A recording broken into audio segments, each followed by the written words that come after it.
प्रधानमंत्री नरेंद्र मोदी जी जहां एक और वसुधैव कुटुंबकम की सोच को देश और दुनिया में लेकर जा रहे हैं।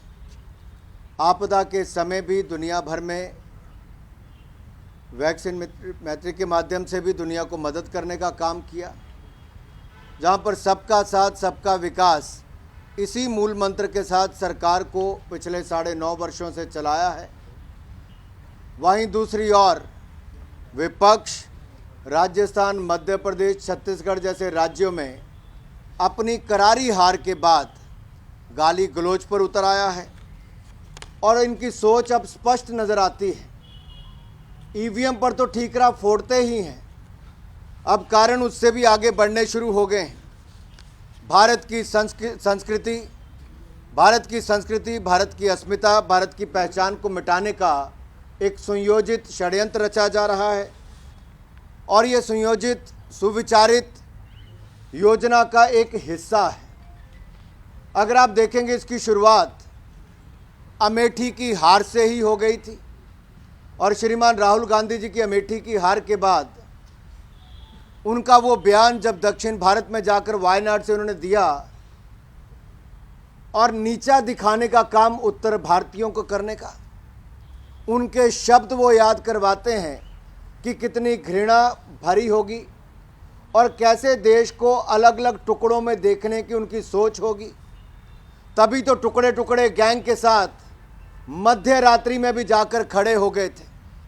हमने तब भी कहा था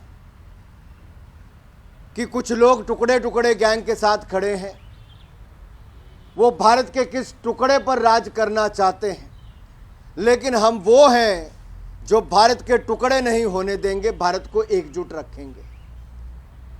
आप उस बयान के बाद आज को भी देख लीजिए, ये स्पष्ट तौर पर नजर आता है कि इनकी सोच हिंदी को और सनातन धर्म को नीचा दिखाने की है।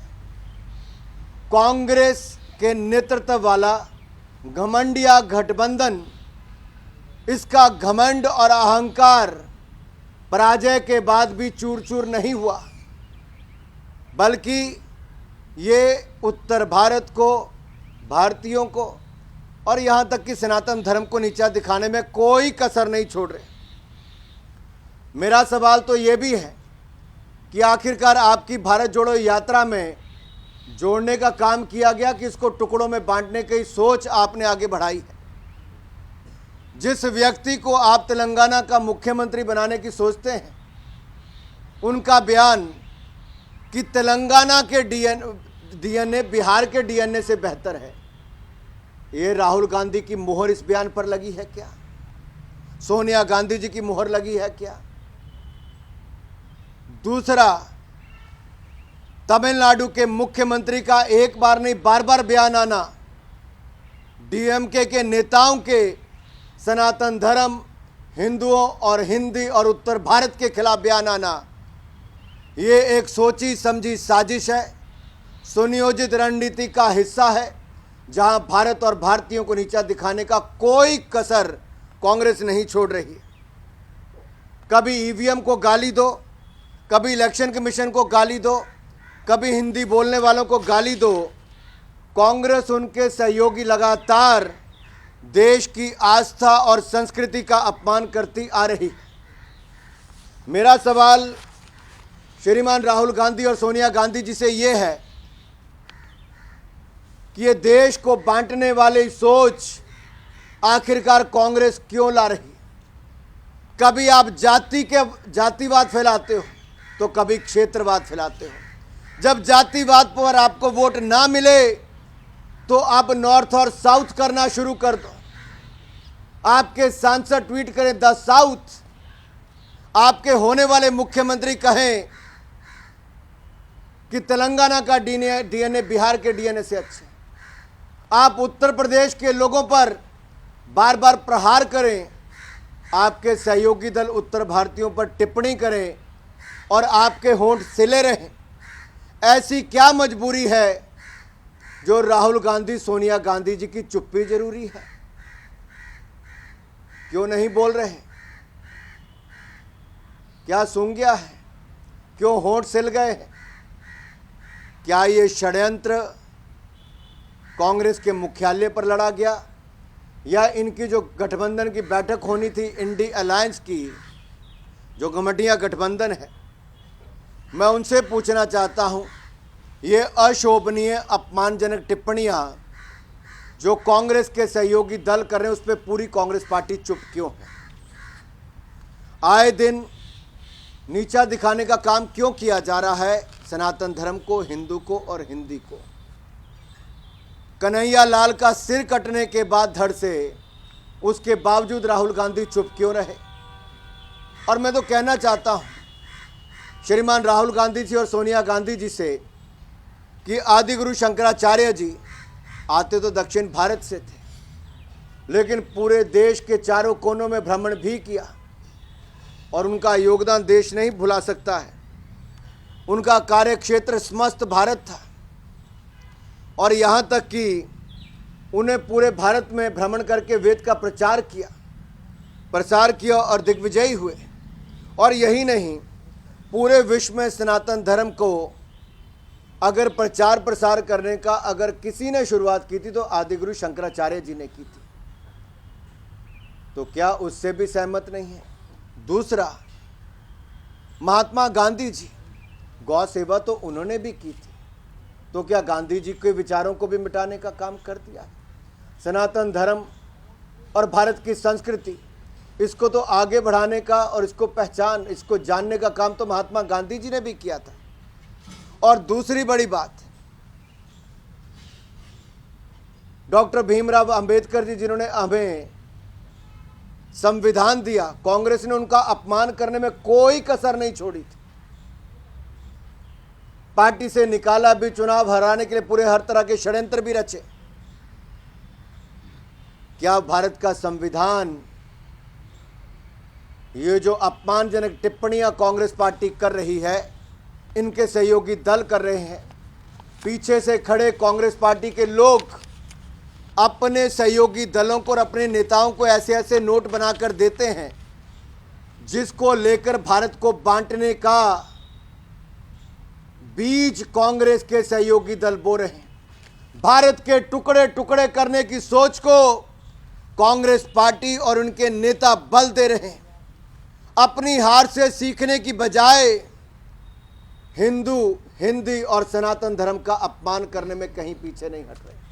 ये अहंकार नहीं तो और क्या है, ये घमंड नहीं तो और क्या है। मैं इतना ही कहूँगा, ये विभाजन की साजिश और ये क्षेत्रवाद की राजनीति, एक के बाद दूसरा बयान जाति से लेकर क्षेत्रवाद का, ये कांग्रेस की सही सोच को दिखाता है कि बांटो और राज करो, भारत की संस्कृति और सनातन धर्म का अपमान करो, हिंदू और हिंदियों दोनों का अपमान करो, तिरस्कार करो। और मेरा सीधा सवाल सोनिया गांधी जी और राहुल गांधी जी से है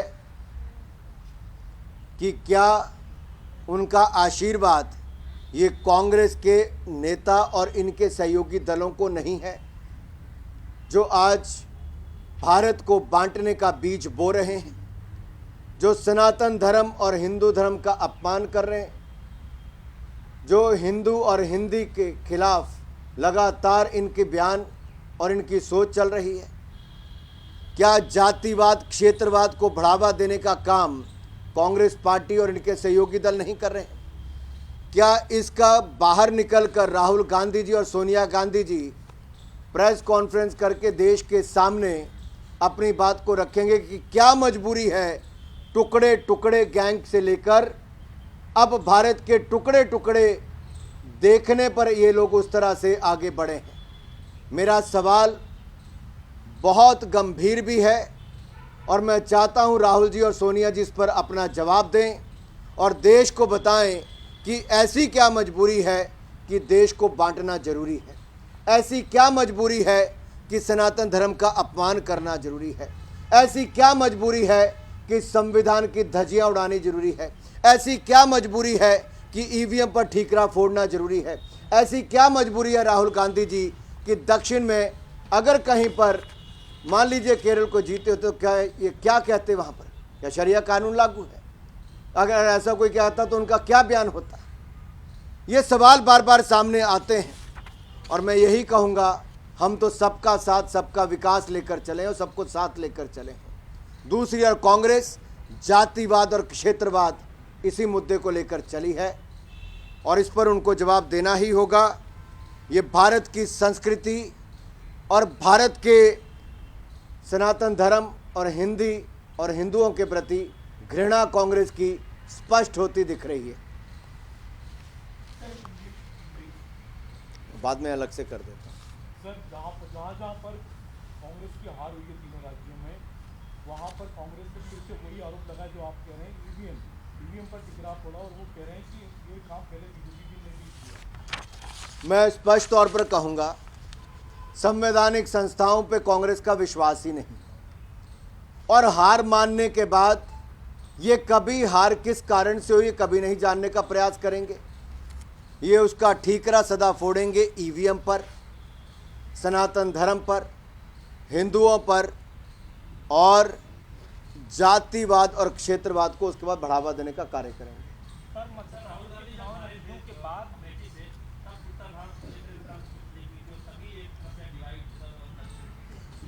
देखिए, वायनाड का आपको राहुल गांधी जी का बयान निकालना चाहिए कि उन्होंने क्या कहा था। उत्तर भारतीयों पर टिप्पणी करना ये दिखाता है कांग्रेस के लोग एक बार नहीं अनेक बार, इसकी शुरुआत राहुल गांधी जी ने की, उसके बाद एक के बाद दूसरे कांग्रेस नेता ने कहा, फिर कांग्रेस के समर्थक डीएमके ने कहा, फिर कांग्रेस के अन्य समर्थक दलों ने कहा, इंडी गठबंधन के लोगों ने, जिनको घमंडिया गठबंधन कहा गया है, उनका घमंड सिर चढ़कर बोल रहा है। और मैं तो ये कहूँगा, ऐसी क्या मजबूरी है कि कांग्रेस का डीएमके के साथ रहना जरूरी है। अगर डीएमके ने एक बार नहीं बार बार ये बयान दिए हैं तो क्या मजबूरी है राहुल गांधी, सोनिया गांधी जी की और कांग्रेस की कि इनके साथ रहना जरूरी है। देश को स्पष्ट करें। आखिरकार ये सीधे तौर पर स्पष्ट होता है कि ये इन दोनों ने मिस्टर राहुल जी और सोनिया जी ने सीधे तौर पर आशीर्वाद दिया है अपने गठबंधन के नेताओं को, देश को तोड़ने का जो बीज बोना है उसके लिए।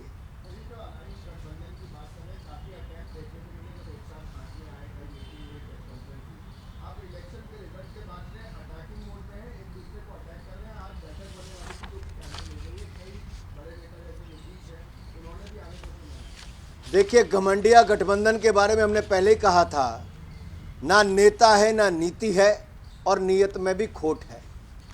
ये तो सब अलग अलग विचारधाराओं के लोग हैं, कोई एक दूसरे की सुनने के लिए राजी नहीं होता।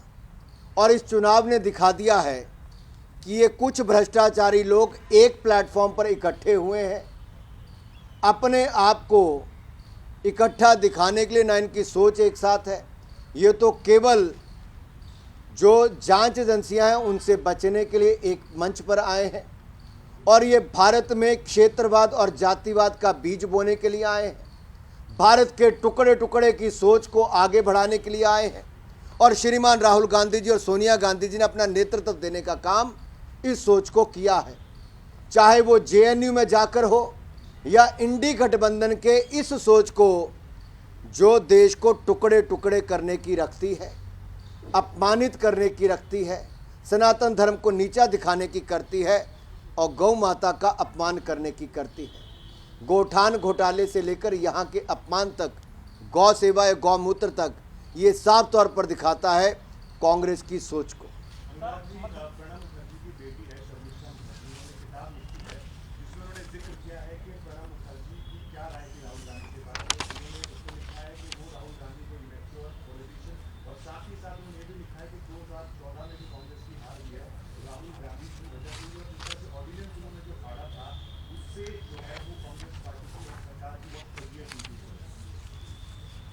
देखिए, मैंने ना वो टिप्पणी सुनी है ना मैंने किताब पढ़ी है, इसलिए उस पर कुछ भी कहना मेरे लिए उचित नहीं होगा।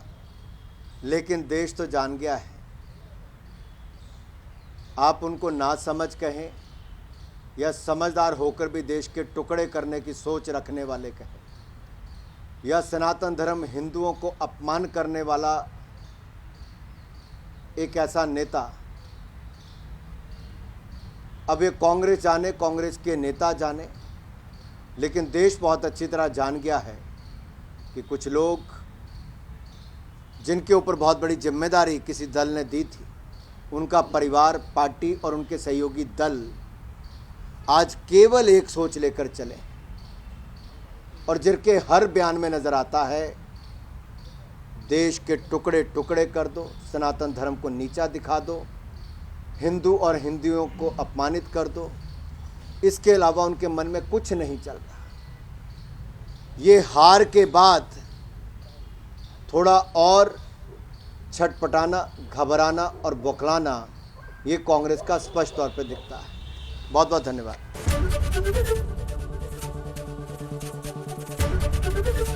एबीपी गंगा, खबर आपकी, जुबान आपकी।